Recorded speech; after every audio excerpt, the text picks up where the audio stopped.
Shalom saudara, selamat datang kepada siri pembelajaran surat Roma. Inilah rekaman yang pertama pembelajaran surat Roma dan pengenalan. Dan surat Roma adalah surat yang lain daripada surat-surat lain yang ditulis Paulus dalam perjanjian baru. Surat-surat lain fokus kepada cabaran-cabaran dan masalah-masalah yang dihadapi oleh gereja setempat. Surat Roma pula bertumpu kepada Tuhan dan rancangan besar penebusannya, yaitu keselamatan manusia. Itulah sebabnya surat Roma mengandungi banyak ajaran-ajaran asas ya tentang keselamatan yang ditulis dengan lebih terperinci kalau berbanding dengan surat-surat Paulus yang lain. Soalannya, kenapa surat Roma memberikan ajaran-ajaran asas yang lebih terperinci? Ya, karena dalam surat-surat yang lain Paulus menulis kepada orang-orang yang pernah dia jumpa dan pernah dia ajar sebelum ini. Maka surat-surat lain menyentuh isu keselamatan secara ringkas. Surat Roma pula ditulis bukan berdasarkan ajaran yang lepas, karena Paulus belum pernah melawat ataupun mengajar jemaat Roma.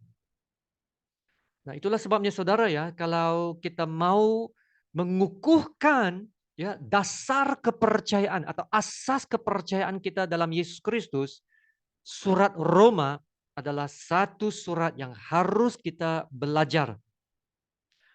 Ya, dalam surat ini juga Paulus menyatakan kerinduannya mahu melawat jemaat di Roma sebab belum pernah berjumpa dengan mereka kan. Tetapi hasratnya ya sentiasa terhalang. Namun ya kehalangan Paulus ke Rom sebenarnya telah menjadi suatu berkat kepada kita, suatu berkat yang besar. Karena dengan itulah surat Roma yang indah dan yang luar biasa ini dapat dihasilkan untuk pembacaan kita. Ya saudara, kami telah menyediakan satu nota bacaan yang berasingan dengan rekaman video ini di mana dijelaskan tentang tujuan penulisannya, tema-tema utama penulisan ini, dan struktur atau garis kasar ini. Ya, Anda boleh rujuk kepada link yang akan diberikan melalui channel ini dan Anda boleh download nota itu sebagai rujukan. Nah, sekarang mari kita baca 7 ayat yang pertama dalam bab 1 ini ya.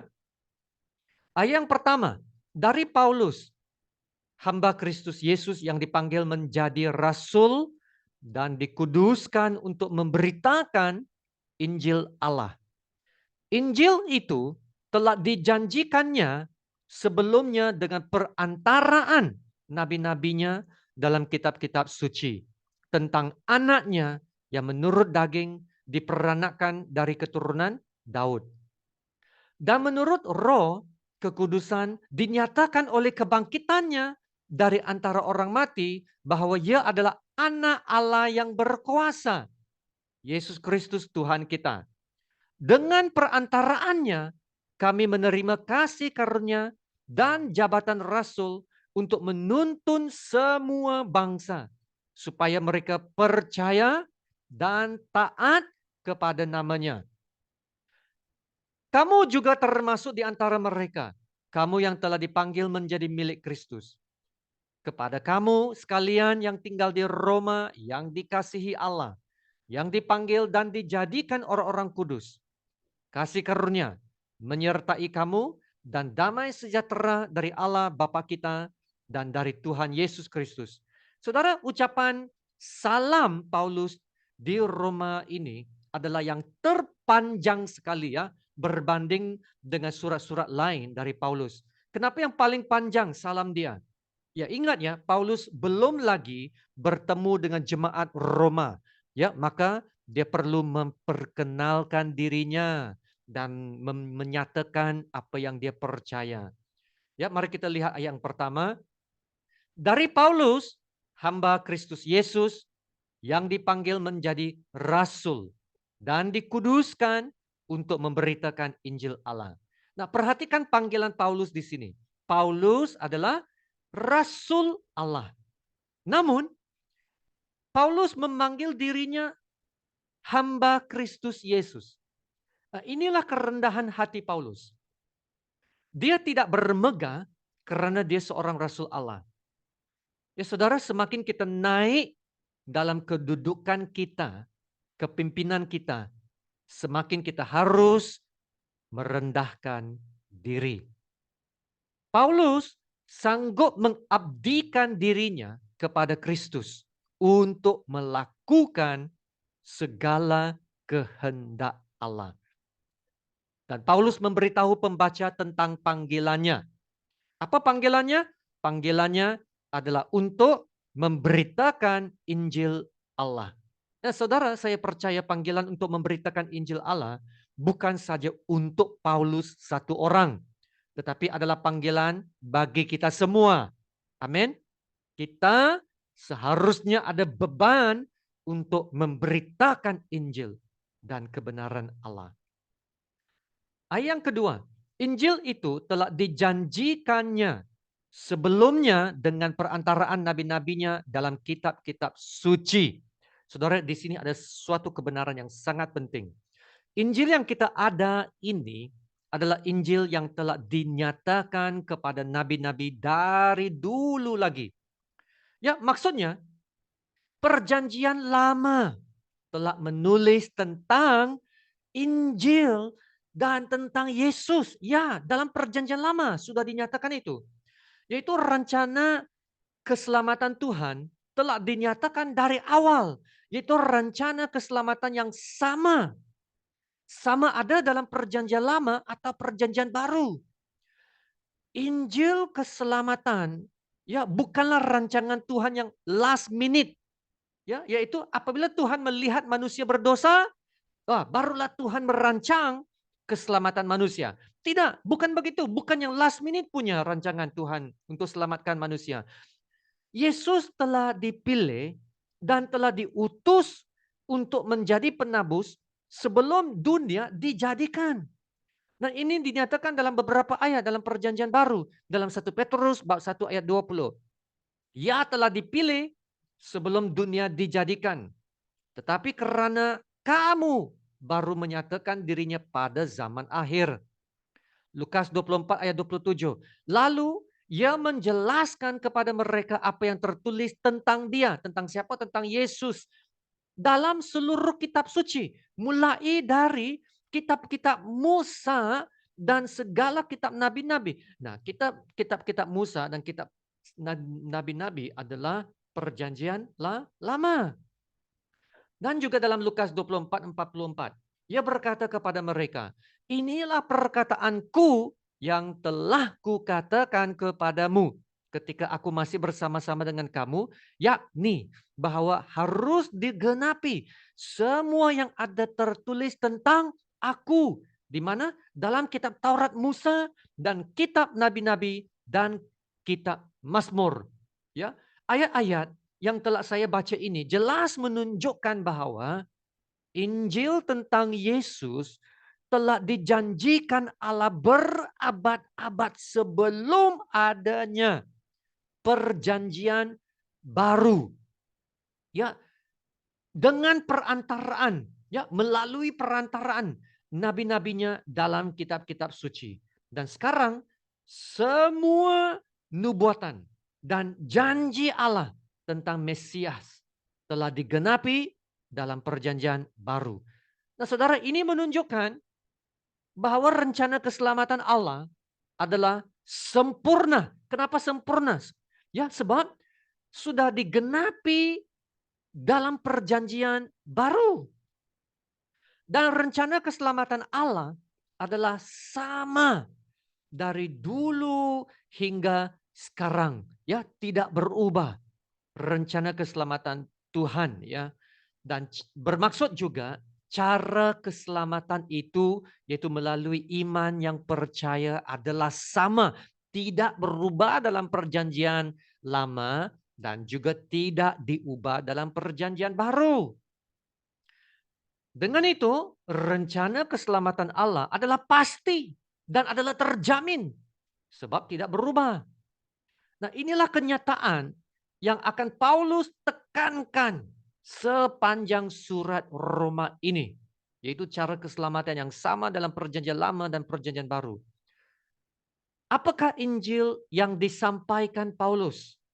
Nah, Paulus menjelaskan dalam ayat yang ketiga tentang anaknya yang menurut daging diperanakan dari keturunan Daud. Injil yang disampaikan Paulus adalah Injil tentang anaknya. Anaknya menjadi manusia karena dilahirkan dari keturunan Daud, yaitu keturunan yang berkerabat. Saudara, ayat ini menekankan kemanusiaan Yesus. Sebab di sini ditulis tentang anaknya menurut daging. Nah, maka itu adalah kemanusiaan Yesus. Dan selepas itu ayat yang keempat mengatakan, dan menurut Roh Kekudusan dinyatakan oleh kebangkitannya dari antara orang mati bahwa ia adalah anak Allah yang berkuasa. Yesus Kristus Tuhan kita. Anak yang dilahirkan dari keturunan Daud, ya adalah anak manusia. Namun, anak ini juga adalah anak Allah. Maka membuktikan keilahian Yesus. Yesus adalah anak manusia dan anak Allah. Dan ini terbukti melalui kebangkitannya. Yesus sebagai manusia dia mati kan? Dan Allah membangkitkan dia melalui Roh Kudus. Dan dialah Yesus Kristus Tuhan kita. Maka saudara, ayat 3 dan 4, dua ayat ini membuktikan dua sifat Yesus yang sangat penting. Yaitu kemanusiaan dan keilahiannya. Yaitu kemanusiaan melalui kelahirannya dalam ayat 3 dilahirkan atau diperanakan dari keturunan Daud. Dan keilahian Yesus yang terbukti melalui kebangkitannya. Ya, kebangkitan membuktikan keilahian Yesus. Ya, saudara, soalan yang sangat penting di sini. Bagaimana kebangkitan membuktikan bahwa Yesus itu adalah Tuhan, ketuhanan Yesus. Yaitu setelah kebangkitannya, Yesus diangkat ke surga. Dan saudara, bukan sekadar diangkat ke surga ya, tetapi yang sekarang duduk di sebelah kanan Allah Bapa. Dan itulah kedudukan yang tertinggi. Kedudukannya mengatasi segala-galanya. Yaitu Yesus duduk di sebelah kanan Allah. Dan Yesus yang duduk di sebelah kanan Allah juga menunjukkan Yesus hidup sekarang. Yesus hidup. Dan Yesus hidup selama-lamanya. Yaitu adalah kekal. Nah, inilah sifat keilahian Tuhan. Yaitu yang kekal, yang di sini berkatakan dalam Ibrani 10, duduk untuk selama-lamanya. Bermaksud masih hiduplah. Maka kedua-dua sifat kemanusiaan dan keilahian Yesus sangat penting. Ya, Yesus harus menjadi manusia. Karena hanya dalam kemanusiaannya sebagai manusia, Yesus boleh mati. Kalau bukan manusia, macam mana boleh mati? Dan sebagai manusia yang boleh mati, maka Yesus boleh menjadi korban. Korban untuk membayar dosa manusia. Dan Yesus juga haruslah menjadi Tuhan, supaya dalam ketuhanannya, ia yang adalah sempurna sebagai Tuhan, boleh menjadi korban yang paling sempurna. Ya, korban yang tak bercacat. Nah, itulah sebabnya korban Yesus diterima Allah sebagai korban yang sempurna. Nah, dengan itu keselamatan manusia telah dapat disempurnakan untuk semua orang. Amin. Ya, bayangkanlah saudara, sekiranya Yesus sekadar manusia biasa saja, ya, manusia biasa, bukan Tuhan. Apa yang akan terjadi? Sekiranya Yesus sekadar manusia biasa, maka ya samalah seperti manusia yang berdosa, yang mewarisi dosa Adam. Ya, sekiranya Yesus ada setitik dosa saja, ia tidak boleh menjadi korban yang sempurna. Ya, jadi Yesus haruslah Tuhan sepenuhnya supaya ia boleh dapat menjadi korban yang sempurna dan juga menjadi manusia sepenuhnya. Yesus adalah 100% manusia dan 100% Tuhan.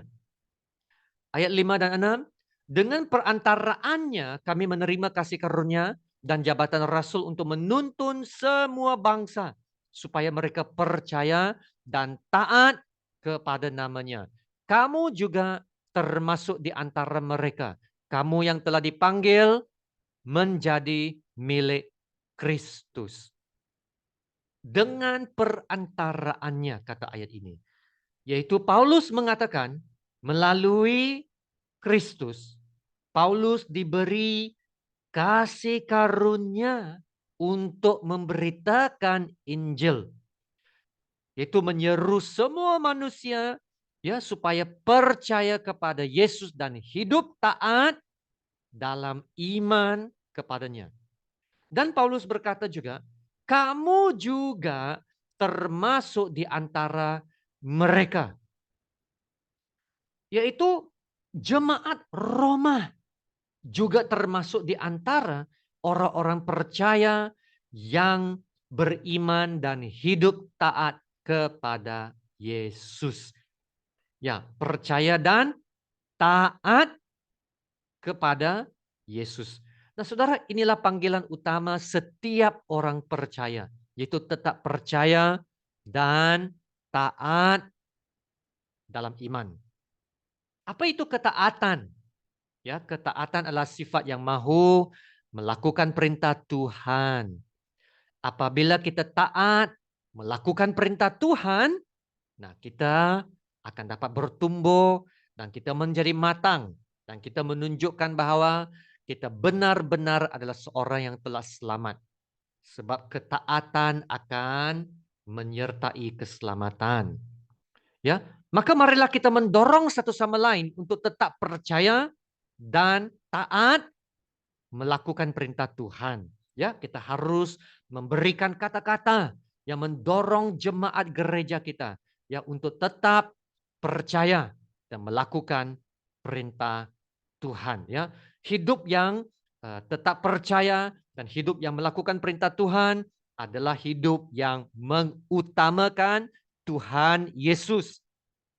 Ya, begitu juga kalau kita katakan bahwa kita mengasihi Tuhan, kita mengutamakan Tuhan Yesus, ya, kita akan tetap percaya dan kita akan mau melakukan perintah Tuhan. Amin. Maka apakah dorongan untuk kita untuk hidup tetap percaya dan melakukan perintah Tuhan? Apakah dorongan itu? Dorongannya adalah kasih, yaitu mengasihi Tuhan. Ya, dan kita mengasihi karena Allah lebih dahulu mengasihi kita. Amin. Ya, kita lihat ayat yang ke-7. Kepada kamu sekalian yang tinggal di Roma yang dikasihi Allah, yang dipanggil dan dijadikan orang-orang kudus. Ya, perhatikan dalam ayat ini, jemaat Roma disebut sebagai yang dikasihi Allah, yang dipanggil dan dijadikan orang-orang kudus. Amin. Kenapa ini penting? Sebab kebanyakan orang dalam zaman pemerintahan Roma ataupun yang bukan warga orang Roma, mereka adalah hamba abdi dalam kerajaan Roma. Yaitu mereka memiliki status atau kedudukan yang rendah. Ya, boleh katakan second class. Ya, tapi dalam kerajaan Allah, orang yang percaya terus diangkat menjadi anak Allah. Amin. Ini otomatis bila kita percaya kepada Yesus. Dan dengan itu adalah umat yang dikasihi Allah. Yang dipanggil dan dijadikan orang-orang kudus. Haleluya. Ya saudara, kalau anak Allah sudah pastinya juga adalah pewaris kerajaan Allah yang kekal. Amin. Walaupun kita tiada kedudukan atau taraf di dunia sekarang, tapi yang lebih pentingnya kita telah diterima Tuhan. Kita telah diterima dalam kasih-Nya. Ya, sehingga kita boleh memanggil Allah Bapa itu ya Abah, ya Bapa. Nah, ini menandakan kita sudah ada perhubungan dengan Tuhan. Ya saudara, bagi saya inilah yang terpenting sekali. Yaitu kita ada perhubungan yang pribadi dengan Tuhan. Allah pencipta. Dan kita dapat mengenal Tuhan secara pribadi. Karena Tuhan menyatakan dirinya kepada kita. Dan apabila saya telah belajar tentang kebenaran ini, yaitu dapat mengenal Tuhan secara pribadi, hidup saya berubah sama sekali. Dan saya boleh mengalami kebangunan rohani, spiritual breakthrough dari semasa ke semasa. Kenapa? Sebab Tuhan itu adalah Tuhan yang hidup. Tuhan itu adalah Tuhan yang pribadi. Dan yang paling memuaskan hidup saya adalah apabila saya tahu bahwa Tuhan mengasihiku. Dan Tuhan memberikan saya hidup yang baru. Hati yang baru. Hati yang boleh mentaati perintah Tuhan. Dan melakukan kehendak-Nya. Maka saudara, saya mau menjaga perhubungan saya dengan Tuhan. Saya akan menjaga hati saya. Ya, supaya hati saya tetap mengasihi Tuhan dan merindukan Tuhan. Nah, itulah sebabnya dorongan saya untuk terus hidup percaya dan taat kepadanya adalah kasih. Mengasihi Tuhan. Dan karena kita anak-anak Allah, ya, maka seterusnya Paulus mengatakan dalam ayat 7, kasih karunia menyertai kamu dan damai sejahtera dari Allah Bapa kita dan dari Tuhan Yesus Kristus. Ya, Tuhan yang adalah Allah Bapa kita akan melimpahkan kepada anak-anaknya kasih karunia dan damai sejahtera. Amin.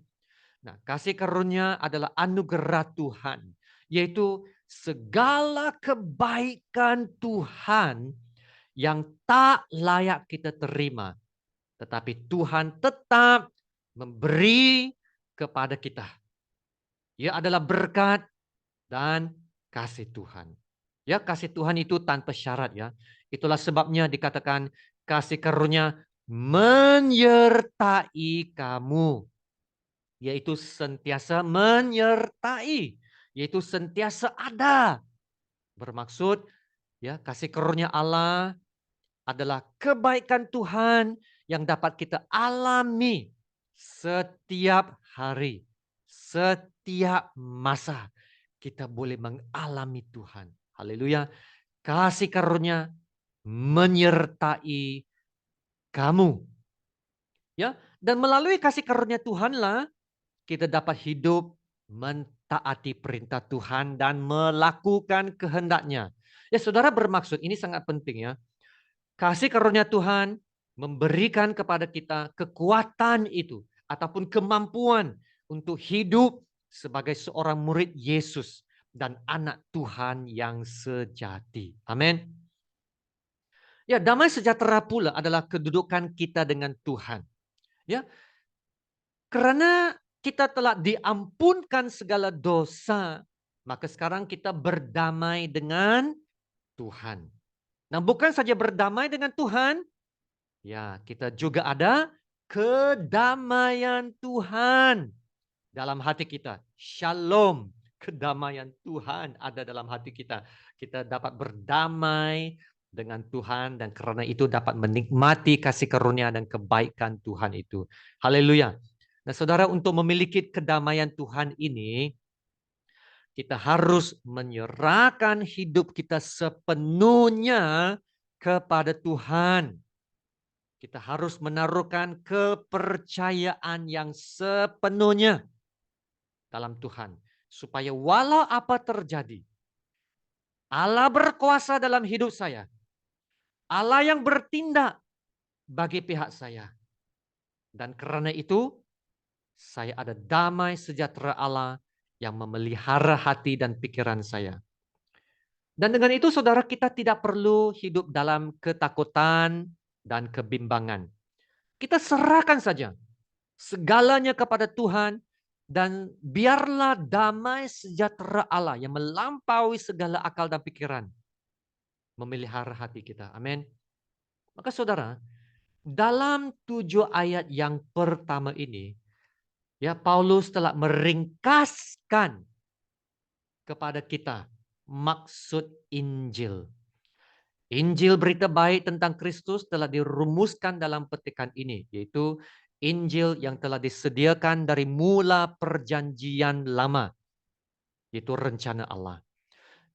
Kristus anak Allah telah datang sebagai anak manusia, yang dari keturunan Daud telah memenuhi dan menggenapi segala nubuatan bahwa Yesus Kristuslah itu Mesias.